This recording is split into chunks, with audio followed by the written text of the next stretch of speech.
चिराग पासवान तो दलित के नेता नहीं है, वो तो अपना रोटी सेकने के नेता है। काम आएंगे तो गली गली बोलेंगे, हम लोग के मांग में वो ठुकरा रहे हैं। अगर आप नीतीश कुमार जो बिहार सरकार है अगर नहीं सुनती है चौकीदार दफदार की मांग को, तो आगे जो है आमरण अनशन भी होगा। पारस बाबू जब आ गए हैं, पूर्व मंत्री है ये है, और चिराग जी मंत्री है, तो उनको क्या काम है? उनका तो कोई काम नहीं है। दुख सुख जो है लोगों का हम लोग चौकीदार दफादार के मांगों के लेकर बैठे हुए हैं आज की धरना पर। और हम लोग का जो अंग्रेजों के जमाना से यह मिला हुआ था चौकीदार पासवान जाति के लिए, उस हक अधिकार को सरकार छीन रही है। जुमला सरकार के लोग हैं, जुमला सरकार में अलायंस में है, इसलिए वो भी जुमलाबाजी कर रहे हैं। नमस्कार, आप देख रहे हैं BC24 और मैं हूं आपके साथ इंद्रजीत कुमार। देखिए, इस वक्त हमारी मौजूदगी पटना के गर्दनीबाग धरना स्थल पे है, जहां आप तस्वीरों में देख सकते हैं कि तमाम जो लोग हैं वह चौकीदार दफादार के लोग हैं और धरने पर बैठे हुए हैं। बात करेंगे, जानेंगे। आप लोग धरने पर बैठ गए क्यों? जी, आप लोग धरने पे क्यों बैठ गए आपको तो पता ही है कि चौकीदार दफदार के हक के लड़ाई में ये महाधरना आज किया जा रहा है। एक दिवसीय महाधरना है। अगर आप नीतीश कुमार जो बिहार सरकार है अगर नहीं सुनती है चौकीदार दफदार की मांग को, तो आगे जो है आमरण अनशन भी होगा। जी, अभी तो हजार के संख्या में है। आने वाला समय अगर मांगे पूरी नहीं होती है तो लाखों लाखों की संख्या में भीड़ उमड़ेगा। किन मांगों को लेकर आप लोग बैठे? हम लोग चौकीदार दफादार के मांगों के लेकर बैठे हुए हैं आज की धरना पर। और हम लोग का जो अंग्रेजों के जमाना से यह मिला हुआ था चौकीदार पासवान जाति के लिए, उस हक अधिकार को सरकार छीन रही है, इसलिए आज हम लोग धरना पर बैठे हुए। आपके समाज के जो चिराग पासवान हैं वो केंद्रीय मंत्री हैं, क्या उनसे मुलाकात हुई है? देखिए, वो जुमला सरकार के लोग हैं, जुमला सरकार में अलायंस में है, इसलिए वो भी जुमलाबाजी कर रहे हैं। यदि उनकी मानसिकता स्पष्ट होती तो सरकार में वह अभी है वह लागू करवा देते, लेकिन उनका भी मानसिकता अच्छा नहीं है। इसलिए हम लोग पशुपति पारस जी के नेतृत्व में आज धरना दिए हैं और इसको सरकार में भेजा जाएगा। यदि सरकार मानती तो ठीक है, नहीं तो आगे हम लोग भी कार्यवाही। चिराग पासवान नहीं आए हैं जो कि केंद्रीय मंत्री अभी फिलहाल, लेकिन पूर्व केंद्रीय मंत्री पारस जी आए हैं, क्या कहेंगे? पारस बाबू जब आ गए हैं, पूर्व मंत्री है ये है, और चिराग जी मंत्री है, तो उनको क्या काम है? उनका तो कोई काम नहीं है। दुख सुख जो है लोगों का और दुख सुख रहते हैं, पशुपति पारस जी रहते हैं। और इनका मांग ये है पुराने से, जैसे चौकीदार मर जाते हैं, कुछ हो जाता है तो दूसरे आदमी के बहाल होता है। मेन मांग है कि जो उनका घर का कोई बेटा हो, भतीजा हो, बहू हो, उनको बहाली किया जाए, इसीलिए मांग है, समझे?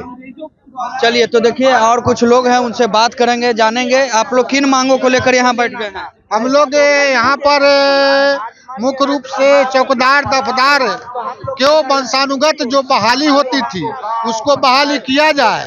और यही धरना के लिए आज हमारे राष्ट्रीय अध्यक्ष पशुपति कुमार पारस जी और दलित सेना के राष्ट्रीय अध्यक्ष पशुपति पारस जी अपना समर्थन चौकीदार दफदार संघ को दे रहे हैं।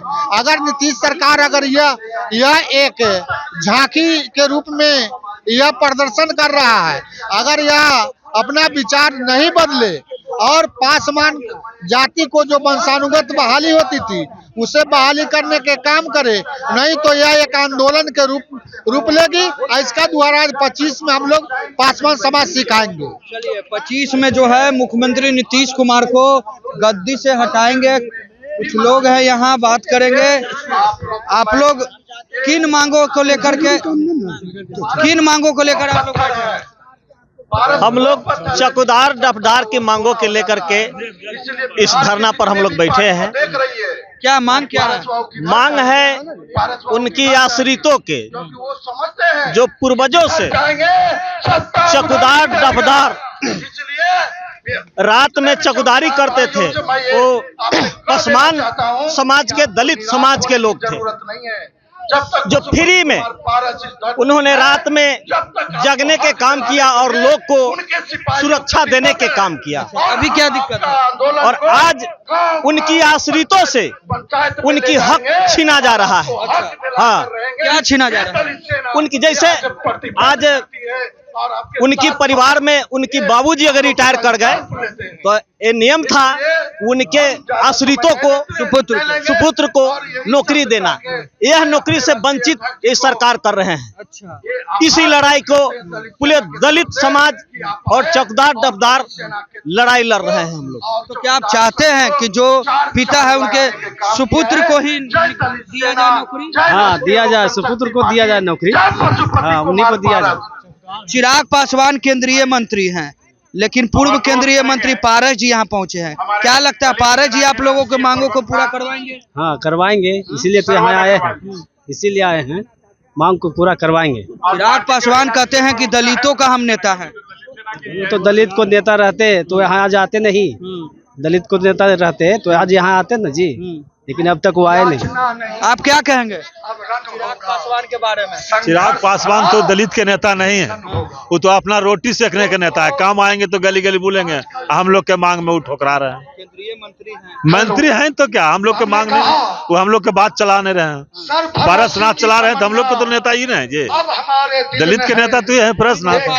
हाँ, कब पारस उम्मीद है। हाँ, तो दोस्तों, तो देखिए तमाम जो लोग हैं वो चौकीदार दफादार के लोग हैं, साफ साफ कह रहे हैं कि जिस तरीके से पुत्र को जो है, माफ कीजिएगा, जो पिता होते हैं, पिता अगर रिटायर होते हैं तो उनको उनके सुपुत्र को जो है नौकरी दिया जाता था। लेकिन अभी बिहार सरकार जो है, मुख्यमंत्री जो नीतीश कुमार हैं, वह अन्याय कर रहे हैं। साफ साफ मांग है कि पिता अगर रिटायर हो जाए तो सुपुत्र यानी कि बेटे को जो है नौकरी दिया जाए, लेकिन सरकार जो है वो सुन नहीं रही है। और साफ साफ कह रहे हैं कि अगर सरकार नहीं सुनेगी तो 25 विधानसभा चुनाव में मुख्यमंत्री नीतीश कुमार को इसका खमियाजा भुगतना पड़ेगा। देखिए चिराग पासवान को लेकर के भी कई लोग जो है वो खफा हैं, साफ साफ कह रहे हैं कि केंद्रीय मंत्री तो चिराग पासवान हैं, दलित का नेता नहीं है, क्योंकि दलित का नेता अगर वो रहते तो हम लोग के पास रहते।